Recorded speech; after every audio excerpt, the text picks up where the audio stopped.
Hey guys, Hey guys, how are y'all? we're both sick. Well, I'm less- better. Yeah, she's I'm less sick. I'm lesser. Yep, and I'm getting over strep throat and a sinus infection. So we probably won't do a longer Facebook Live today, but we thought we'd talk a few minutes about the GAPS diet and then about, well, you wanted to talk Well, about... first of all, I wanted to ask you, since you've been sick and it's very present in your mind, what's the difference between being sick as an Aspie and being sick as an NT? Okay, being sick as an Aspie, at least for me, now all Aspies may not be this way, but I was, I couldn't feel how miserable it was physically. I didn't feel drained. I didn't feel bad, hardly. I would just be sick and have a head cold like this, and I could still do the same amount of work. And this is Fry, one of our new little guys. But anyway, as far as being sick goes, being an Aspie, it just didn't wear me down like it does as an NT. And since we started the medical medium detox diet back in January, I've been sick about 4 times. Yes, detox is not pleasant. No, it's not for the faint of heart. But it ends up being good in the end, I'm guessing.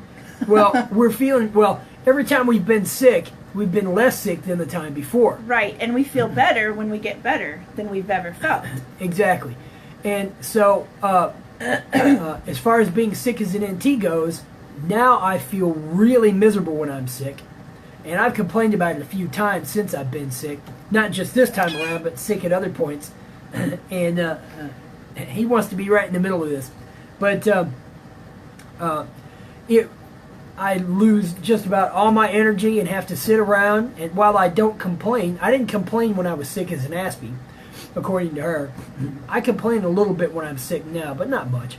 Well, you definitely feel a lot worse. Yeah, I definitely feel energyless, motivationless. And what's interesting is I was a fairly negative person as an Aspie. That was just part of my autism.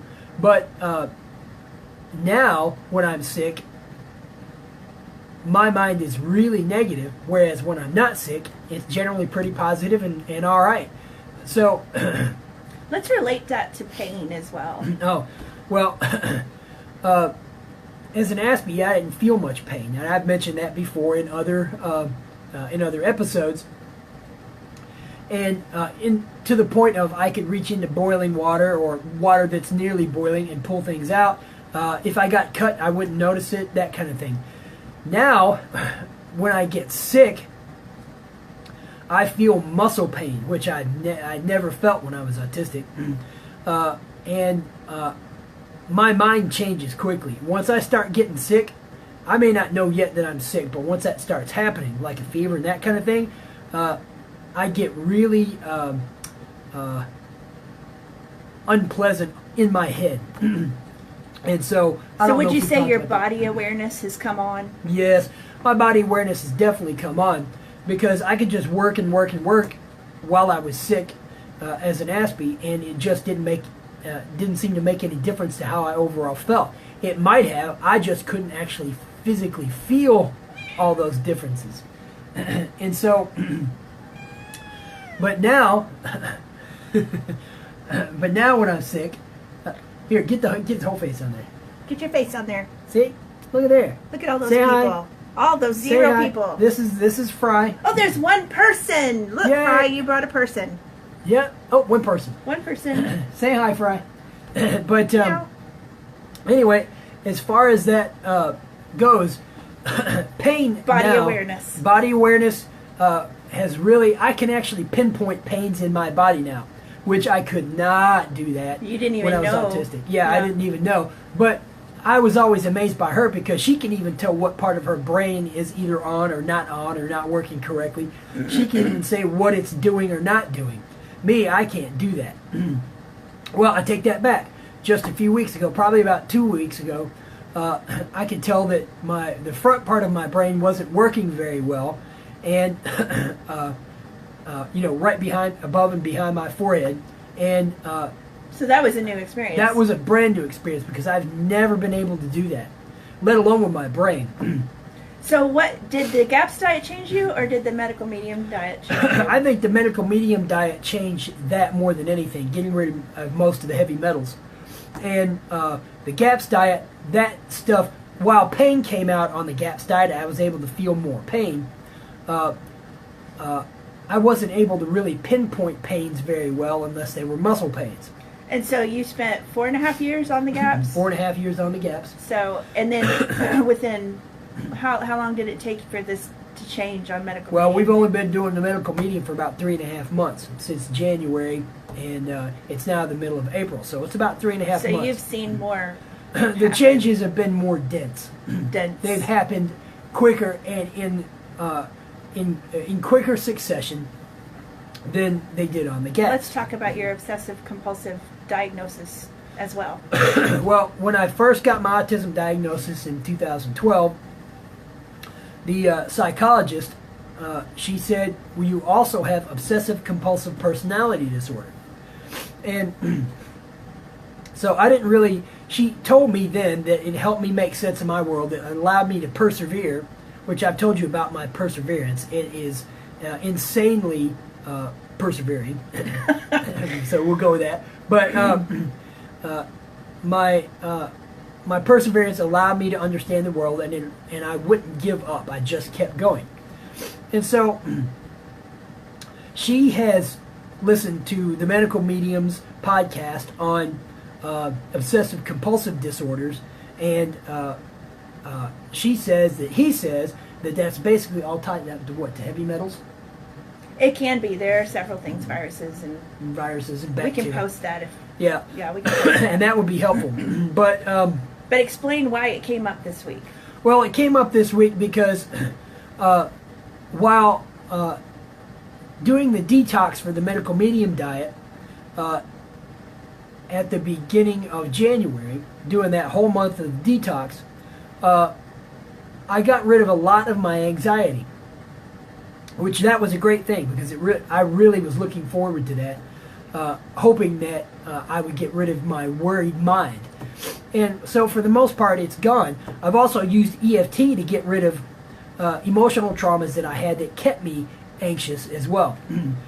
So the reason that the obsessive compulsive personality disorder came up this past week, is here I am trying to build an audience for our book and potential publication and that kind of thing. But I've always been a person who's driven myself to distraction, to be honest, with trying to get things done and trying to be right and trying to make sure I'm doing the right thing. Well, I've never actually looked up obsessive compulsive personality disorder to see what it consisted of, traits and that were a part of it. And so I did that. It was last night, actually. And so I looked it up. Sure enough, I'm still a classic obsessive compulsive personality disorder sufferer, if you want to say.